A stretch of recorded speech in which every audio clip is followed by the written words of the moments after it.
Elite Facts presents 8 Facts about Henry VIII. 8. Henry VIII was all about fun.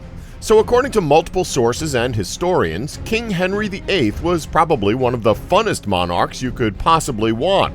During his reign, all he ever wanted to do was to have fun. Hey, can you blame him? Politics sucks, so why not try to make your reign as entertaining as possible? When Henry ascended to the throne, he seems to have followed a philosophy of working to live, not living to work. Most mornings he didn't get up until 8 o'clock, making him a late riser for the times. We're not going to judge, we all love to lie in bed in the mornings, but once he was out of bed he preferred hunting or hawking over the business of governing.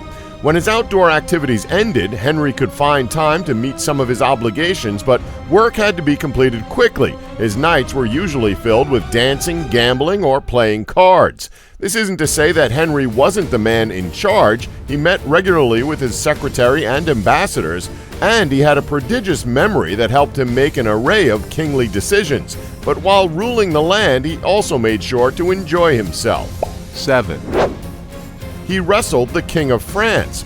You'll probably remember that we mentioned this one in our 7 Wildest Parties from History video.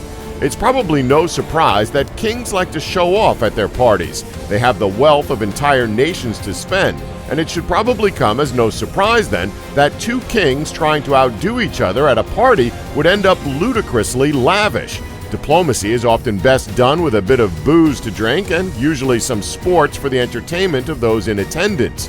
In 1520, Henry VIII decided to forge an alliance with Francis I of France, and the two threw a great party known as the Field of Golden Cloth to facilitate their negotiations. The event's entertainment included jousting, archery, and the best music the era had to offer. And with so many parties, someone always ruins the fun by starting a fight that makes it awkward for everyone. King Henry VIII, riding a height of success and testosterone from the previous events, grabbed King Francis by the collar and challenged him to a wrestling match. Given Henry's size as well as athletic background, it came as a surprise to everyone that Henry ended up losing their playful little fight. Being the sore loser he is, Henry called the whole party off and went home with bitter feelings towards Francis. Henry then made an alliance with France's rival, Charles V of Spain, and war later ensued. They probably should have stuck to a game of chess. 6. Henry VIII did not age well. Although he lived 10 years past the average life expectancy at the time, which was around 45 years of age, Henry certainly wasn't heavy and aged quite drastically before meeting his demise. Precautions against the plague and the sweating sickness helped keep Henry safe from those diseases, but he wasn't able to protect himself entirely against ill health. As he grew older, particularly once he entered middle age, Henry put on a massive amount of weight. Suits of armor showed that his waistline, which had measured 32 inches in 1512, grew to 54 inches. Henry weighed nearly 400 pounds when he died in 1547. In his later years, the king also suffered from painful ulcers on his legs and had trouble standing and walking. In fact, given Henry's health problems, his last wife, Catherine Parr, was often like a nurse to him. Still, she survived her husband with her neck intact, so all in all, things could have turned out much worse for her. 5. He was not next in line for the throne.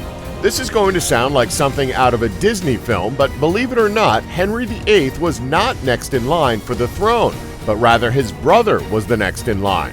It was always intended that Henry's older brother Arthur would take over from their father as the King of England. While Henry was merely the Lord Lieutenant of Ireland and the Earl Marshal of England, Arthur held the Prince of Wales title. So what changed, you might ask? Did Henry sabotage his older brother Artie out of his rightful position on the throne like you'd expect from a Disney film? No, Arthur died rather unexpectedly at the age of 15.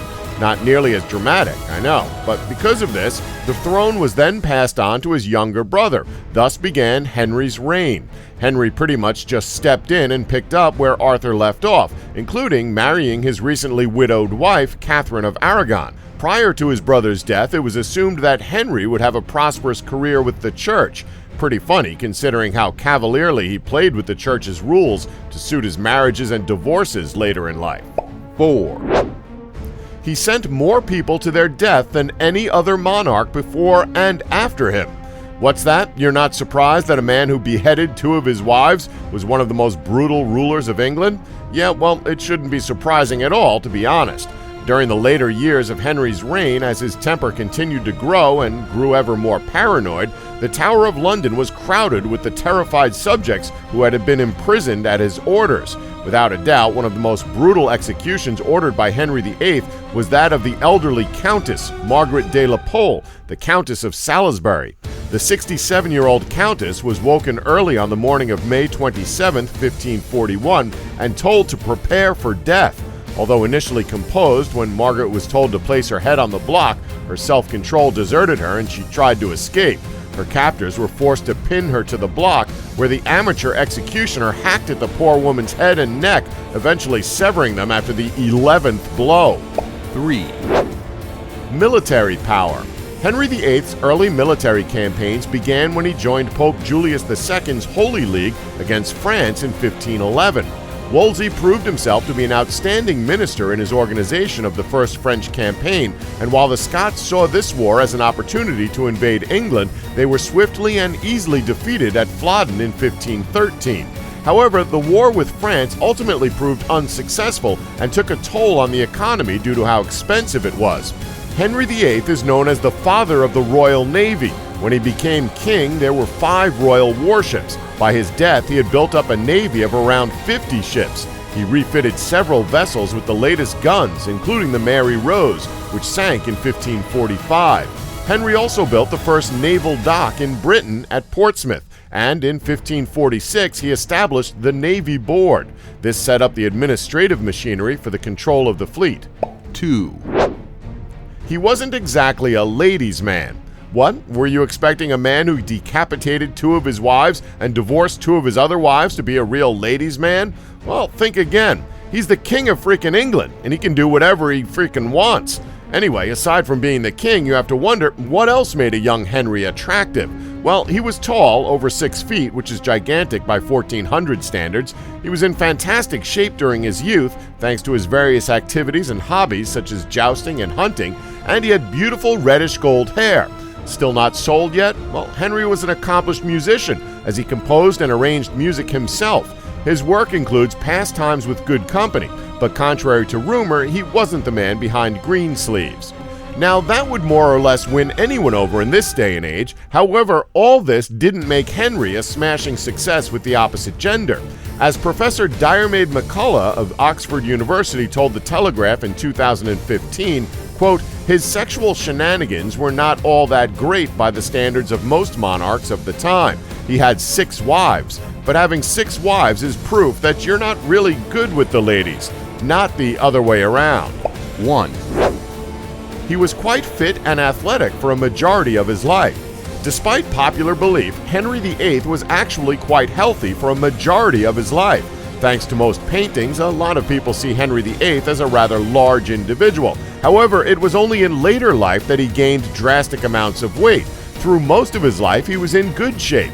In fact, he was in pristine shape. A suit of armor that he wore towards the end of his reign reveals that he had a 54-inch waist, which is a massive increase in size when compared to one of his older suits of armor, which only measured 32 inches. However, this doesn't mean the paintings of him weren't accurate, as he put on a ton of weight towards the end of his life. It's thought that he weighed about 28 stone, which is 392 pounds, or 178 kilograms. He still lived to the ripe old age of 55, which is 10 years more than the average life expectancy at the time. Don't forget to like us and subscribe for more Elite Facts.